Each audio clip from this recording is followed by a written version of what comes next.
परमात्मने क्लेश नाशाय गोविंदाय नमो नमः। ब्रजे वसंतम नवनीत चोरम गोपांगना चदकूल चोरम अनेक जन्मार्जित पाप चोरम योराग्रगण्यं पुरुषं नमामि। अगलितबलधामं स्वर्णशैलावदेहं दलुजबलकृशालं ज्ञाननामग्रगण्यं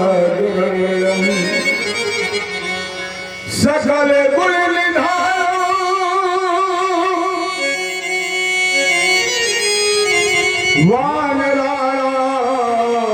वानराणामधीशं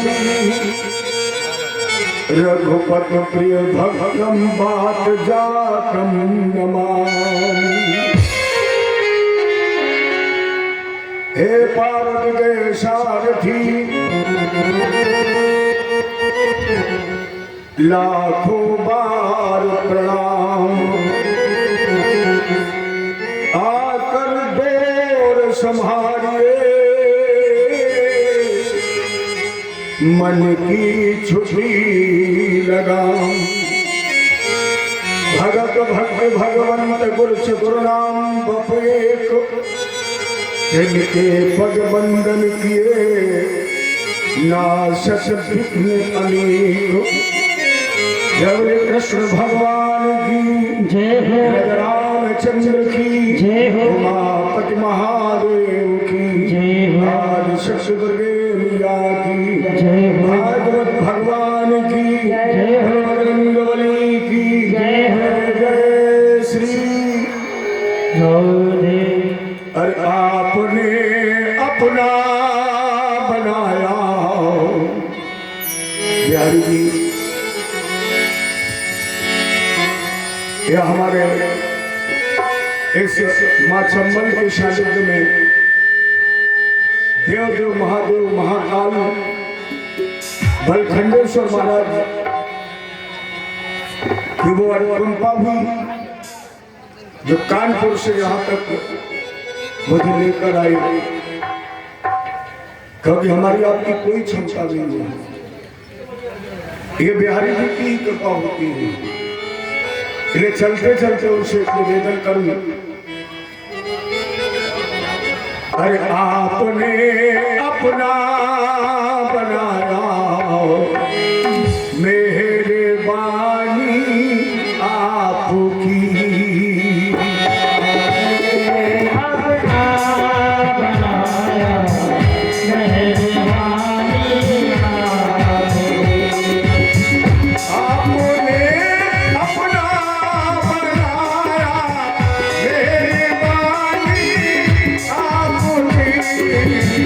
आपने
भगवान की जय हो। राजर्षि राजेंद्र परीक्षित, वास्तव में तुम बड़भागी हो। एक मैं बहुत दुखद सूचना दूं, भगवान की कथा बगैर भगवत कृपा के नहीं हो सकती है। मेरा अंतिम कार्यक्रम 23 तारीख से नगला छंद में होने वाला था और वो यही आपके इसी कथा में आकर मुझे नारियल देने वाले थे। हमारी डेट बिल्कुल निश्चित थी कि 23 तारीख से कथा होगी, 23 मई से, और महाराज जी हम नारियल आपको इसी कथा में आकर देंगे। लेकिन आज मेरे पास सूचना आई कि जिसको कथा करानी थी उसका अभी अभी सुबह हार्ट अटैक हो गया, भगवान को प्यारा हो गया। मैंने भगवान की कथा नहीं हो पाई, जिससे ये कहा जा सकता है जन्मांतरी भवेत पुण्यम तदा भागवतम लभेत। ये कथा सबको नहीं मिलती है। अपने धर्म से, पुरुषार्थ से, माता पिता की कृपा, पितरों का आशीर्वाद और साक्षात जब गुरु कृपा करता है तब ये गोविंद की कथा हमें आपको श्रवण करने को मिलती है। प्यारे याद रखना, परमात्मा सबका तन नहीं लेता है, परमात्मा सबका मन भी नहीं लेता है और परमात्मा सबका धन भी नहीं लेता है। तन मन धन की बात छोड़िए, अगर उसकी कृपा नहीं है तो आपके आंसू भी नहीं लेता है। आप भगवान के सामने रोने बैठेंगे तो आपके आंसू सूख जाएंगे अगर उसे नहीं लेना है। वो बड़भागे हैं जिनके कथा सुनते सुनते आंसू आते हैं। वो बड़भागे हैं जो पूजा करते करते रोते हैं। उनका अहोभाग है जो रामायण पढ़ते और भागवत पढ़ते पढ़ते फूट फूट करके रोते हैं। इसके मतलब तुम्हारे आंसू गोविंद ने स्वीकार किए हैं, तब तक निकलेंगे नहीं। अगर मुझसे कोई पूछे कि ठाकुर जी को सबसे ज्यादा प्यार किससे है, तो मैं तो कहूंगा आंसुओं से। भगवान को अगर सबसे ज्यादा प्यार किसी वस्तु से है तो वो हमारे आपके आंसुओं से है। आप इतिहास उठाकर देखें, मेरे ठाकुर ने उसी पर कृपा की है जो उसके सामने बैठकर फूट फूट कर रो रहे हैं। और जब तक रोगे नहीं, अब आप कहेंगे रोना जरूरी क्यों है? उसका कारण है भगवान रहते कहाँ है। कोई कहता क्षीर सागर में, कोई कहता बैकुंठ में, कोई कहता सप्तलोक में, कोई कहता चंबल नदी के किनारे बलखंडेश्वर के रूप में। लेकिन मैं आपको प्रमाण दे रहा हूं भगवान कहाँ रहते हैं, नोट करिए इसे। ठाकुर जी कहाँ रहते हैं, नोट करिए इसे। मैं नहीं, किसी पूर्वज ने लिखा है। क्या? छल छोड़ के जो भजता छलिया, छलिया भी उसे ही भजा करता है। प्यारे वो उन नैनों में रहा करता जिन नैनों से नीर बहा करता है। कहाँ रहते मेरे ठाकुर जी? घर कहाँ ढूंढ रहे हो? वो तो तेरे अंदर बैठा ना। छल छोड़ के जो भजता छलिया, छलिया भी उसे ही भजा करता है। वो उन नैनों में रहा करता जिन नैनों से नीर बहा करता है। और मेरे इस मत का समर्थन कबीर जी ने भी किया है।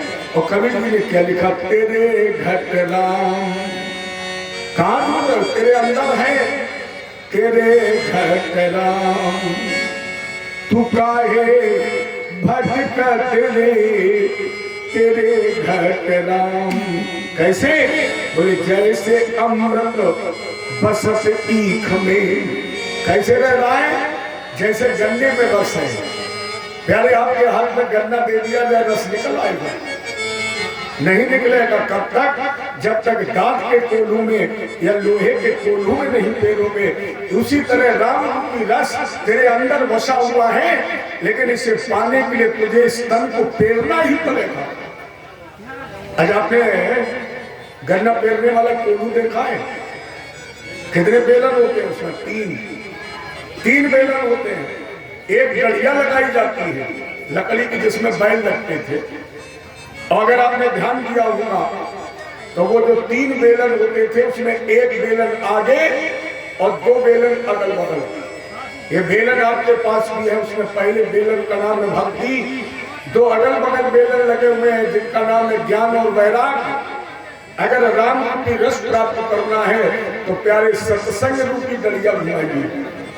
अगर सत्संग रूपी डलिया घूमेगी तो साथ में भक्ति ज्ञान वैराग्य का बेलन घूम जाएगा, अपने आप ये नलकन फिर जाएगा और उसमें तुम्हें राम रूपी रस।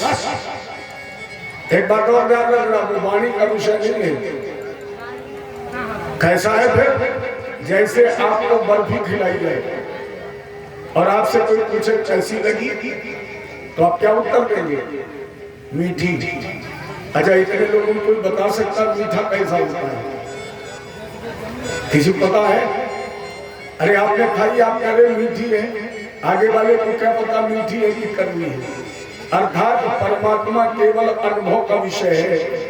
जिस तरह आप किसी वस्तु का सेवन करके उसका अनुभव कर सकते हैं, उसी तरह परमात्मा तत्व अनुभव का विषय है, वो वाणी का विषय नहीं है। दूसरे शब्दों में कैसे बोले? जैसे माखन बसत दही में, दही में घी है लेकिन मिल जाएगा। जैसे माखन बसत दही में, लिख सकना ही बिना फेरे तेरे घटना, तू काहे भटकत तेरे घट। वो तेरे अंदर बैठा हुआ है, उसे बाहर जगत में मत भूलिए। फिर दोहराती वही बात, छल छोड़ के जो भटका छलिया, छलिया भी उसे ही भजा करता है। वो उन नैनों में रहा करता जिन नैनों से नीर भाग करता है। इसलिए राजन के ऊपर भागी हूँ, कभी तुमने जो पुरुषार्थ से धन अर्जित किया, वो धन जब तुमने ठाकुर जी को समर्पित किया तो भगवान ने बदले में तुम्हें क्या दे दिया? भागवत रूपी अमर फल। अच्छा, एक बात और जरा चिंतन करने का विषय है, जो वस्तु हम भगवान पर चढ़ाते हैं और जो उसके बाद बचता है उसे क्या कहते हैं? आपने कोई वस्तु भगवान पर चढ़ाई और उसके बाद जो बचा उसे क्या कहते हैं? प्रसाद। विद्या बहुत होशियार, उसे कहते हैं प्रसाद। मैंने अपने पुरुषार्थ से जो धनोपार्जन किया वो ठाकुर जी को चढ़ा दिया, इसके बाद जो हमारे पास धन बचेगा वो क्या होगा? भगवान का प्रसाद। हमारे परीक्षित ने जो भी तन मन धन भगवान को समर्पित किया, उसके बाद इनके पास जो बचा वो क्या है? भगवान का प्रसाद। जीवन की शेष घड़ियां भी इनका प्रसाद ही है, क्योंकि इन्होंने तो तन भी चलाया है, मन भी चलाया है और धन भी चलाया है। रही राजेंद्र मरने की बात, ये तो शाश्वत सत्य है। मृत्यु जन्मताम वीर देह से जाके अद्वात शतंते व मृत्यु न प्राणिनाम ध्रुवा। इस संसार में कोई जो ध्रुव शब्द है तो मृत्यु है सदा सदा से। तो अच्छा बताओ, राम जी आए जाना पड़ा, ये मृत्यु लोक है, यहाँ कोई अमर नहीं हो सकता है, मृत्यु लोक है। राम आए जाना पड़ा, कृष्ण आए जाने, नरसिंह परशुराम वामन अजित भगवान चले गए। अर्जुन जैसा धनुधर, दुर्योधन भीम जैसा गदाधर, हरिश्चंद्र जैसा सत्यवादी चला गया, क्या हम बच जाएंगे?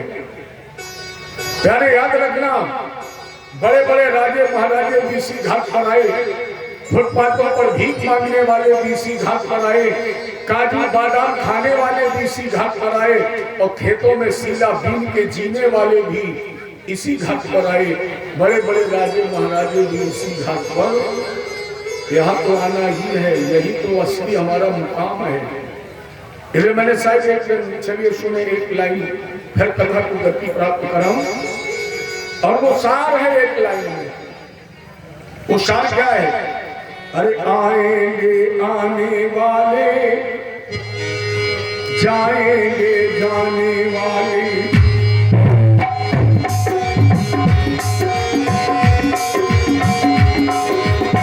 आएंगे आने वाले, जाएंगे जाने वाले, आएंगे जाने वाले, जाएंगे जाने वाले। जो आया उसे जाना ही है। अगर मैं यहाँ आया का मेरा जाना भी कल निश्चित है। जो यहाँ कथा सुनने आया उसका भी यहाँ से जाना निश्चित है, वो यहाँ बना नहीं रहेगा। भगवान का ये आसन बना, ये भी कल के बाद निकल जाएगा। ये जब भगवान का मंदिर नहीं बचेगा तो हम आप बचेंगे। अच्छा, आने वाला जाएगा नहीं तो पीछे वाले को जगह मिलेगी। आपके पीछे तो यात्री आ गए हैं, इनको भी तो जगह चाहिए, इन्हें खाली करिए। आएंगे आने वाले, आएंगे जाने वाले, आएंगे आने वाले, आएंगे जाने वाले। ये दुनिया बाकी रहेगी, ये दुनिया बाकी रहेगी। तेरी मेरी बस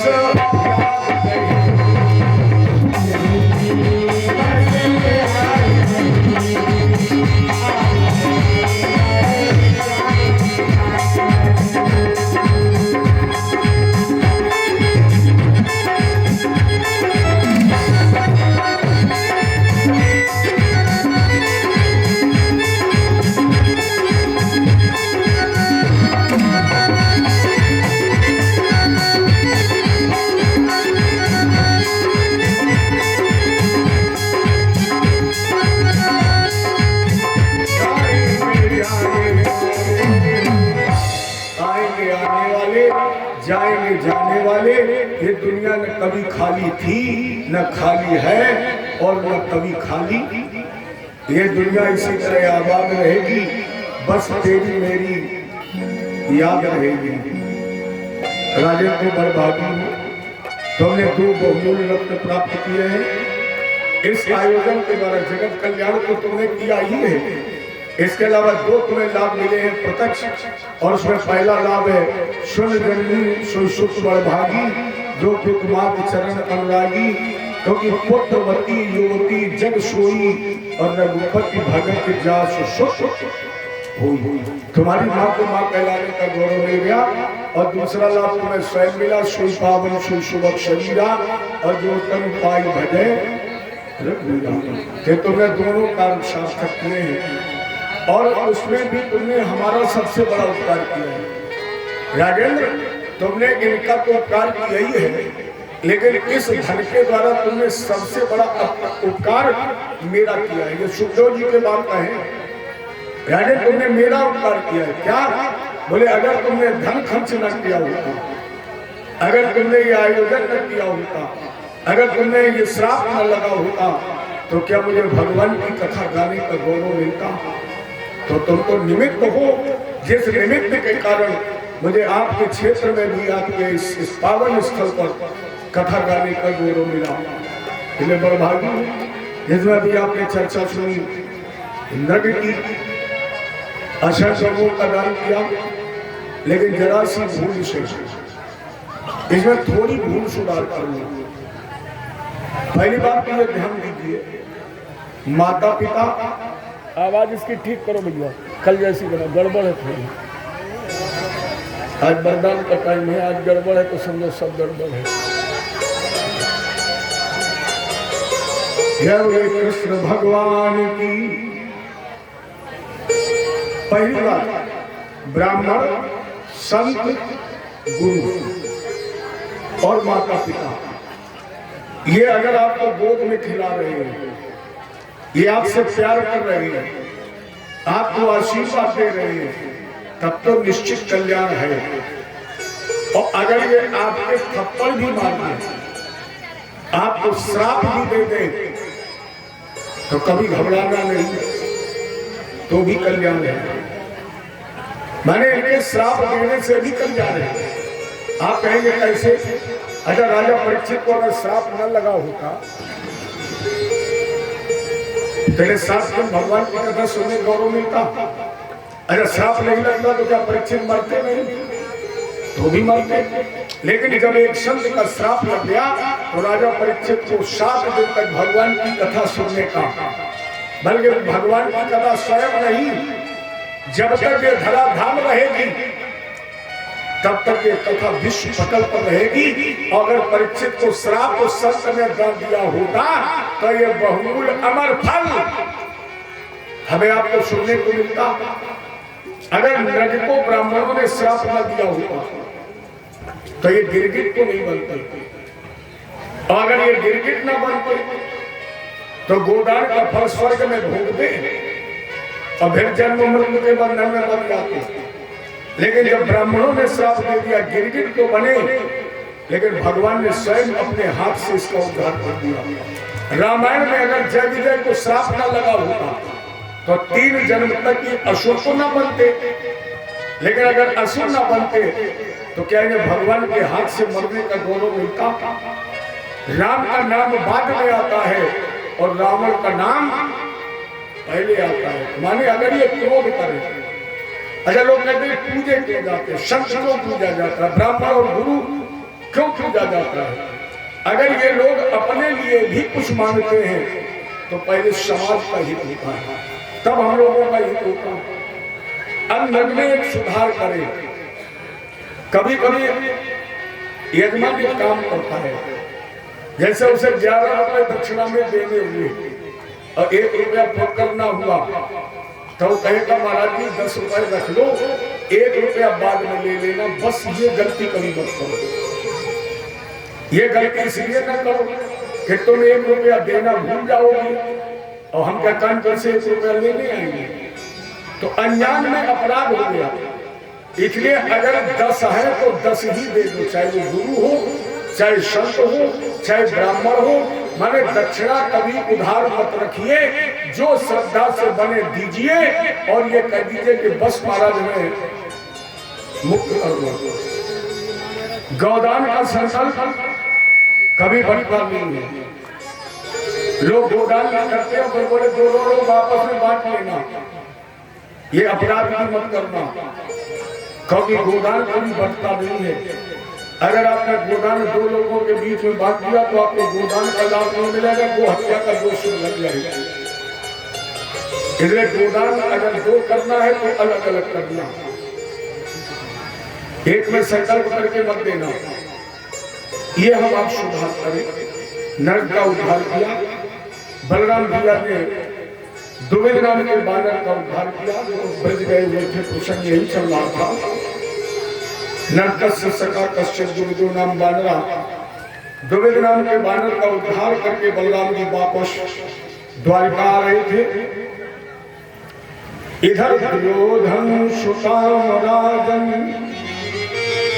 लक्ष्मणाश्रितया स्वयंवरस्ता महरत सांबो जाम्बती सुता। इधर दुर्योधन ने अपनी पुत्री लक्ष्मण के स्वयंवर की घोषणा की। देव देश के राजा बैठे हुए थे। लक्ष्मणा बरमान लेकर के चली, शाम के सामने पहुंची और सामने जबरदस्ती माला पहन ली। अब जितने राजा बैठे थे तब ताली बजा के हंसने लगे। दुर्योधन का अपमान हो गया। बाबा मानस में लिख रहे जय जय दारुणे दुखना और सबसे कठिन जात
और सबसे कठिन जात अब पाना। दुर्योधन ने शाम को बंदी बना दिया और जब शाम को बंदी बना दिया तो भगवान कृष्ण ने बलराम भैया जो ब्रज से लौट करके आए थे इन्हें भेजा, जाओ दौड़ा दुर्योधन तुम्हारा शिष्य है, समझा दो मैं अपनी बेटी का विवाह शाम के साथ कर दे।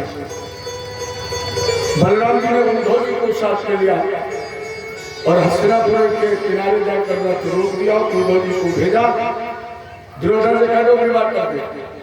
दुर्योधन ने कहा वो गुरु के हर आदेश का पालन करना शिष्य का धर्म है, लेकिन शायद मेरे गुरु जी को ये पता नहीं होगा कि भरे हुए नेपालों के वर्ग में सामने जबरन माल्यार्पण करा लिया है, इसलिए विवाह नहीं होगा। दुर्योधन ने कहा हस्तिनापुरी रहेगा ना दुर्योधन रहेगा। भला भैया को क्रोध आ गया, हल्की नोक में हस्तिनापुर को भाषा विवाद हुआ यमुना जी। मंत्रियों ने कहा कि एक उपाय है, गुरु के क्रोध से केवल गुरु ही बचा सकता है, गोविंद भी नहीं बचा सकता। मानस करी बिन गुरु भ्रमित करे न कोई, चाहे विरंज शंकर सब होई, बिन सदगुरु नर फिरत भुलाना, भटकत फिरत न मिले ठिकाना। लेकिन आपको गुरु करना भी स्टेटस बन गया है, श्रद्धा का विषय कम रह गया है, अब स्टेटस बन गया। लोग कहते हैं समझ में आ रहे हमने गुरु कर लिया है, गुरु कर लिया तो कौन सा चीज मान लिया है। गुरु केवल चिल्लाने का विषय नहीं है, हमने गुरु कर लिया। गुरु श्रद्धा का विषय है, गुरु समर्पण का विषय है, गुरु भाव का विषय है। और अगर गुरु क्रोध करे तो गोविंद भी नहीं बचा सकता है। आप लोगों को पढ़ा होगा, गुरु गोविंद दो खड़े काके लागू पाए, अब बलिहारी गुरु आपने गोविंद दियो मिलाए। गुरु की कृपा से गोविंद मिलता है। दुर्योधन ने क्षमा मांगी, बलराम जी के निर्देशों में लक्ष्मण और श्याम का विवाह हुआ, वापस से द्वारका लौट करके आए।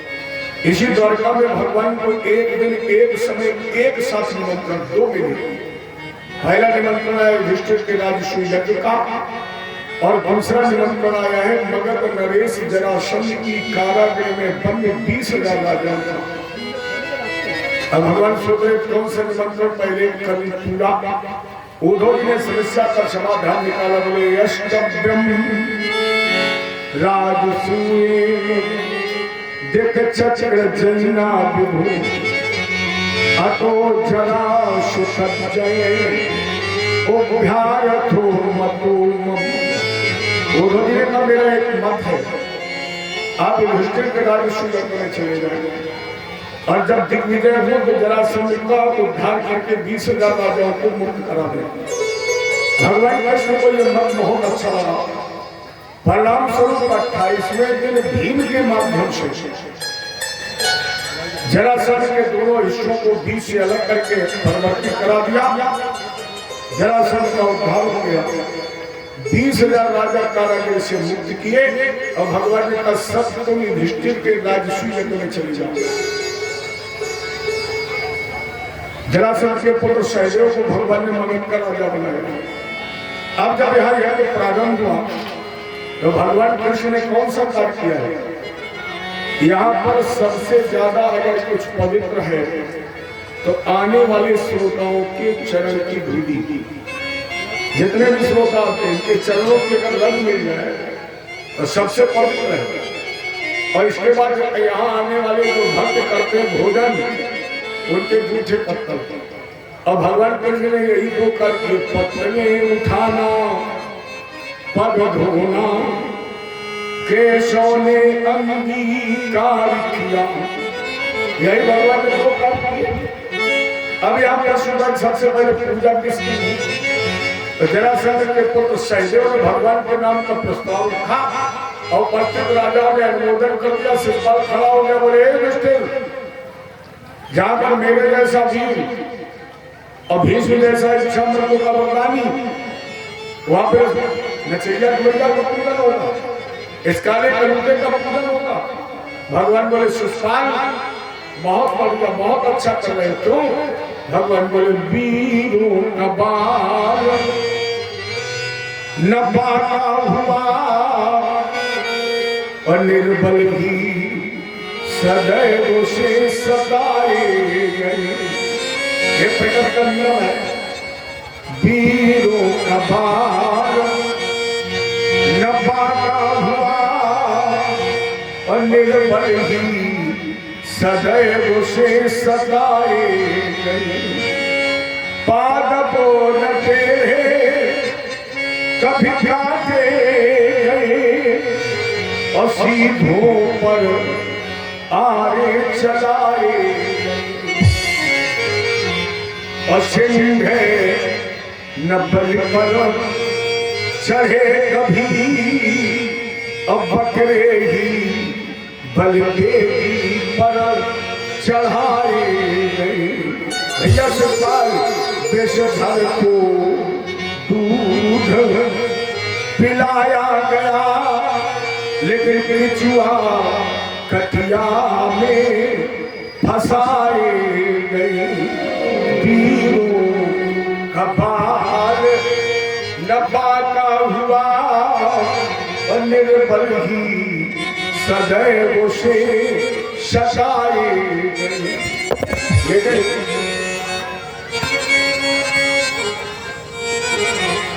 शिषपाल फिर भी सारा नहीं समझा। अजब शिषपाल सारा नहीं समझा, 100 गालियां दी और जैसे 100 के बाद पहली गाली दी भगवान के हाथ में आ गया चक्र और सिरा छुरान का चक्रे जहारा पट को भगवान के हाथ में चक्र चला और शिषपाल का शब्द धर्म से अलग हो गया। जो दिल की भगवान के रूप में ही समझ गई। क्यों? बोले द्वार पार हरि के पीर दो जाओ। द्वार पार हरि के पीर दो द्वार पार